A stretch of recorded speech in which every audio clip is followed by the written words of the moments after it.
दिवाली के मौके पर चुनावी राज्य छत्तीसगढ़ में मुख्यमंत्री भूपेश बघेल ने महिला मतदाताओं को साधने के लिए बड़ी घोषणा कर दी। सीएम बघेल ने कहा कि कांग्रेस की दोबारा सरकार बनने पर महिलाओं के लिए गृह लक्ष्मी योजना शुरू की जाएगी और इस योजना के तहत राज्य की महिलाओं को हर साल 15,000 रुपए दिए जाएंगे। सीएम भूपेश बघेल ने इस दौरान केंद्र सरकार और पूर्व की रमन सिंह सरकार को भी घेरा। भूपेश बघेल ने आरोप लगाया कि बीजेपी की सरकारों में किसी भी योजना से जुड़ने के लिए लोगों को लंबी लाइन में लगकर फॉर्म भरना पड़ता है, लेकिन उनकी सरकार में सब कुछ ऑनलाइन होगा। 15 साल में वो असफल कार्यक्रम रहा रमन सिंह का, हमारे यहाँ सब ऑनलाइन होता है। ऑनलाइन फॉर्म भराएंगे, घर घर जाकर सरकार के जो मातहत कर्मचारी हैं घर घर जाकर सर्वे करेंगे। इसमें फॉर्म भरने की किसी की जरूरत नहीं है। छत्तीसगढ़ में दूसरे चरण के मतदान से पहले इसे बीजेपी की मेहतारी वंदन योजना का तोड़ माना जा रहा है, क्योंकि बीजेपी ने भी महिलाओं को हर साल 12,000 रुपए देने की घोषणा की है। छत्तीसगढ़ विधानसभा चुनाव के दूसरे चरण के लिए प्रचार जोरों पर है। सभी पार्टियों के नेता धुआंधार चुनाव प्रचार में जुटे हैं, लेकिन इस बीच वहां एक मंदिर पर भी राजनीति शुरू हो गई है, क्योंकि दावा है कि इस बार के चुनाव में छत्तीसगढ़ की सरकार ने बीजेपी के हिंदुत्व कार्ड का कार्ड ढूंढ लिया है। बीजेपी के नेता जहां अयोध्या में राम मंदिर बनाने का क्रेडिट लेते हैं, वहीं छत्तीसगढ़ की कांग्रेस सरकार भी भगवान राम की माता कौशल्या के मंदिर का पुनर्निर्माण और राम वनगमन पथ बनवाने का क्रेडिट लेने से पीछे नहीं हट रही। बीजेपी इसका क्रेडिट लेने में जुट गई है। बीजेपी राम मंदिर बनाने का श्रेय लेकर हिंदू वोट बैंक को टारगेट कर रही है, तो छत्तीसगढ़ में कौशल्या माता का मंदिर बनाने का श्रेय भी यहाँ की कांग्रेस सरकार यानी भूपेश बघेल सरकार लेती है। अयोध्या के करीब स्थित कौशल्या माता मंदिर के पुनर्निर्माण का काम काफी तेजी से चल रहा है और दावा है कि कौशल्या मंदिर के पुनर्निर्माण का काम अगले साल होने वाले लोकसभा चुनाव से पहले कर लिया जाएगा। तो वहीं अयोध्या में रामलला की प्राण प्रतिष्ठा की तैयारियां भी जोरों पर हैं।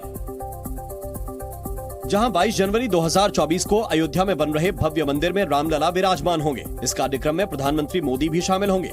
इससे पहले बीजेपी नेता कांग्रेस पर मंदिर बनाने में रुकावट डालने का आरोप लगाते रहे हैं। आपसे पूछना चाहता हूं, अयोध्या में राम मंदिर का काम क्या कांग्रेस कर पाती? तो वहीं कांग्रेस ने बीजेपी नेताओं पर पलटवार किया और राम मंदिर पर राजनीति करने का आरोप लगाया। 9 फरवरी मार्च में घोषित हो जाएगा, तो पूरी कोशिश है राम मंदिर का फायदा उठाने की। नहीं, कांग्रेस ने कौशल्या मंदिर पर सियासत से साफ इनकार कर दिया। कांग्रेस नेता कौशल्या माता मंदिर के जीर्णोद्धार का क्रेडिट ले रहे हैं। आखिर कहां है ये मंदिर और इस पर क्यों हो रही है राजनीति, ये जानने के लिए जी न्यूज की टीम रायपुर से करीब 21 किलोमीटर की दूरी पर स्थित चंदखुरी गांव पहुंची और कौशल्या माता मंदिर यानी भगवान राम का ननिहाल है। राम भगवान का ननिहाल है, कौशल्या जी का घर है। यहाँ की जनता आखिर क्या सोचती है राम मंदिर को लेकर और कौशल्या माता के मंदिर को लेकर, उनसे चलकर बात करेंगे। इलाके के लोगों ने भी मंदिर के पुनर्निर्माण का श्रेय कांग्रेस सरकार को दिया, लेकिन काम में हो रही देरी पर नाराजगी भी जताई। काम हो रहा है, लेकिन उतने ठीक तरीके से नहीं हो रहा है जितना होना चाहिए। मंदिर निर्माण में हो रही देरी से वहां सेवा करने वाले लोग भी नाराज दिखाई दिए। बनना तो 3 महीने का बताएगा था टारगेट, लेकिन अभी थोड़ा टाइम लग रहा है क्योंकि अभी महीने भर से काम बंद था। करीब 65 फीट ऊंची राम की प्रतिमा, फव्वारे और चारों तरफ जगमगाती रोशनी कौशल्या मंदिर की खूबसूरती में 4 चांद लगाते हैं, लेकिन निर्माण कार्य की वजह से लोगों को काफी परेशानी भी हो रही है। एक तरफ जहां चंदखुरी के लोगों ने मंदिर निर्माण में हो रही देरी पर नाराजगी जताई, तो वहीं दूसरी तरफ लोगों ने अयोध्या में बन रहे भव्य मंदिर में रामलला की प्राण प्रतिष्ठा की तारीख तय हो जाने पर खुशी भी जाहिर की और दूसरे राज्यों से चंदखुरी घूमने आए लोगों ने अयोध्या में प्राण प्रतिष्ठा कार्यक्रम में शामिल होने की बात कही। हालांकि उन्होंने कौशल्या माता मंदिर के विकास के लिए भूपेश बघेल सरकार की भी तारीफ की। सब जा ही रहे हैं। अच्छा, तो प्रभु श्री राम का मंदिर जब 500 साढ़े 500 साल के बाद जब उसका निर्माण हो रहा है और अभी ये पृथ्वी पर हमारा अस्तित्व है, तो क्यों न देखें उसको। भले ही कांग्रेस ने छत्तीसगढ़ में बीजेपी के हिंदुत्व कार्ड की काट ढूंढ निकाली हो, लेकिन कांग्रेस को इससे कितना फायदा होगा इसका पता 3 दिसंबर को ही चल पाएगा, जिस दिन छत्तीसगढ़ समेत 5 राज्यों के चुनाव के नतीजे आएंगे। राजस्थान में 12 जिले की छपड़ा विधानसभा सीट में इस बार मुकाबला काफी दिलचस्प हो गया है। टिकट न मिलने से नाराज कांग्रेस और बीजेपी दोनों ही पार्टियों में वहां बगावत का झंडा बुलंद हो गया है। क्योंकि छबड़ा विधानसभा सीट से 6 बार विधायक रहे बीजेपी के प्रताप सिंह सिंघवी के सामने बीजेपी के बागी उपेंद्र राय ने ही ताल ठोक दी। उपेंद्र राय टिकट न मिलने से इतने नाराज हुए कि पार्टी से बगावत करके वो निर्दलीय ही चुनावी मैदान में उतर गए। इस दौरान जब उपेंद्र राय प्रचार के लिए पहुंचे तो लोगों ने उनका जोरदार स्वागत किया। उपेंद्र राय ने भी इस दौरान निर्दलीय चुनाव लड़ने की वजह बताई। तो आप सबने मुझे आत्मबल दिया और मुझे उत्साह किया। मैंने आप सबकी जनता के इसके ऊपर इतना बड़ा निर्णय उठाया कि एक निर्दलीय चुनाव लड़ने का निर्णय लिया। वहीं कांग्रेस ने बीजेपी के प्रताप सिंह सिंघवी के सामने करण सिंह राठौड़ को प्रत्याशी बनाया है, जो एक बार इस सीट से जीत हासिल कर चुके हैं। कांग्रेस के सामने भी यहां बगावत के सुर उठे। टिकट न मिलने से नाराज कांग्रेस नेता नरेश मीणा पार्टी छोड़ इसी सीट से निर्दलीय मैदान में उतर गए। दिल्ली और आसपास प्रदूषण की वजह से लोगों के दिलों की धड़कनें बढ़ गईं। दिल की धड़कने वाले मरीजों की संख्या में 15% बढ़ोतरी हुई है। हैरानी की बात यह है कि इन मरीजों की उम्र 20 से 45 साल के बीच है। इन मरीजों में अचानक दिल की धड़कन तेज होना, ब्लड प्रेशर में उतार चढ़ाव होना, सिर में दर्द, चक्कर आना, यहां तक कि हार्ट फेल और दिल का दौरा जैसी शिकायत देखने में आई है। डॉक्टर्स के मुताबिक प्रदूषण की वजह से साफ हवा दिल तक नहीं पहुंच पा रही है।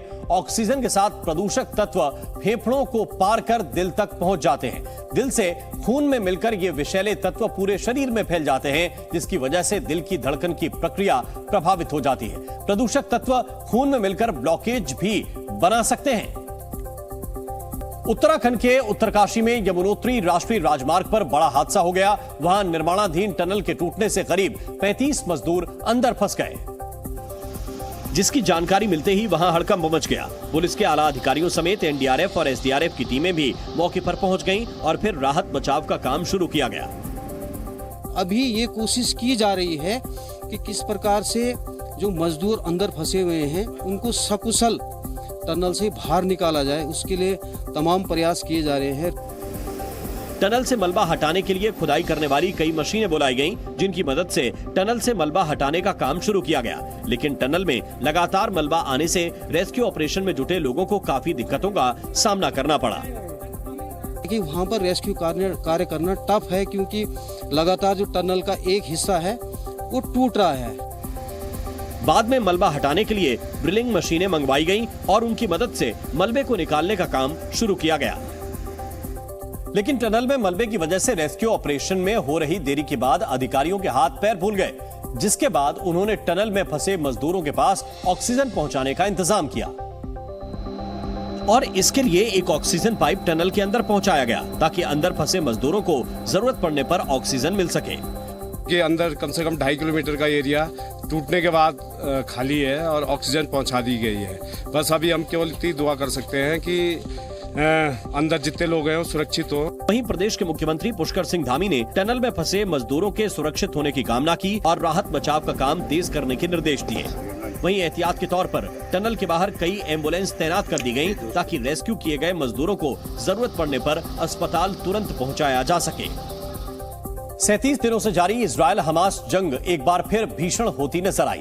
हमास के आतंकी गोरिल्ला युद्ध लड़ते नजर आए, तो वहीं इजरायल की सेना ने ग्राउंड ऑपरेशन के तहत हमास को तगड़ा नुकसान पहुंचाया। इजरायल डिफेंस फोर्सेस ने जमीनी हमला कर गाजा स्थित हमास के 11 आउटपोस्ट को तबाह कर दिया। देर रात इजरायली सेना की नहाल ब्रिगेड ने एक स्कूल के पास हमास की सुरंग को खोजा और उसे बम से उड़ा दिया। वहीं आईडीएफ ने बताया कि 401वीं ब्रिगेड की लड़ाकू टीम ने शती बटालियन के क्षेत्र पर हमला किया और लगभग 150 आतंकवादियों को खत्म कर दिया। साथ ही उत्तरी गाजा में हमास के कई गढ़ों को भी कब्जे में ले लिया। 401वीं ब्रिगेड के लड़ाकों ने चौकी बद्र पर नियंत्रण हासिल कर लिया, जो एक शरणार्थी शिविर और घरों के पास स्थित शती बटालियन की मुख्य चौकी थी। इसके अलावा इजरायल की फौज ने ग्राउंड ऑपरेशन के तहत नॉर्थ गाजा स्थित आतंकी संगठन हमास की निगरानी चौकियों, हथियार बनाने के अड्डों, लॉन्चिंग साइट्स और लॉन्च पैड्स को भी तबाह कर दिया। इजरायल के प्रधानमंत्री बेंजामिन नेतन्याहू ने एक बार युद्ध विराम की मांग को फिर से खारिज कर दिया। उन्होंने कहा कि चाहे पूरी दुनिया इजरायल के खिलाफ हो जाए, लेकिन जब तक बंधकों को रिहा नहीं किया जाता, सीज फायर नहीं होगा। यही नहीं, इजरायल के प्रधानमंत्री बेंजामिन नेतन्याहू ने यह भी कहा कि जंग का मकसद न सिर्फ बंधकों की रिहाई है, बल्कि हमास को हमेशा हमेशा के लिए खत्म कर देना भी है। לא נעצור עד השלמת המשימה. המלחמה נגד חמאס דאעש מתקדמת במלוא עוצמתה ויש לה מטרה אחת. इजराइल के रक्षा मंत्री और दूसरे सहयोगियों के साथ प्रेस कॉन्फ्रेंस कर रहे बेंजामिन नेतन्याहू ने बताया कि किस तरह आईडीएफ के ग्राउंड ऑपरेशन से हमास के आतंकी पनाह मांग रहे हैं। כוחות צה"ל השלימו את כיתור העיר עזה.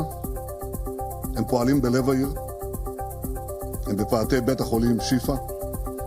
הם חיסלו אלפי מחבלים, כולל מפקדים בכירים ורבי מרצחים שהיו בין אלה שהובילו את הטבח הנורא הזה इजराइल के प्रधानमंत्री बेंजामिन नेतन्याहू ने गाजा में हमले रोकने के बड़े देशों की अपील को नकारने के साथ ये साफ कर दिया कि वो गाजा पर कब्जा नहीं करना चाहते, बल्कि गाजा को आतंकियों से आजाद करवाना चाहते हैं।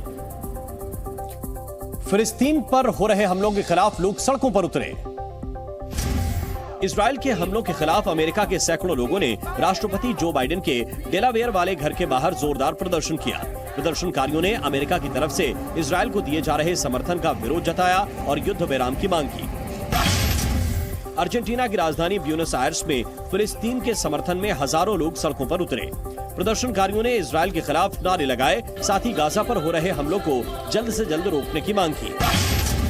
जेल में बंद पाकिस्तान के पूर्व प्रधानमंत्री इमरान खान की पत्नी बुशरा बीबी को गिरफ्तार किया जा सकता है।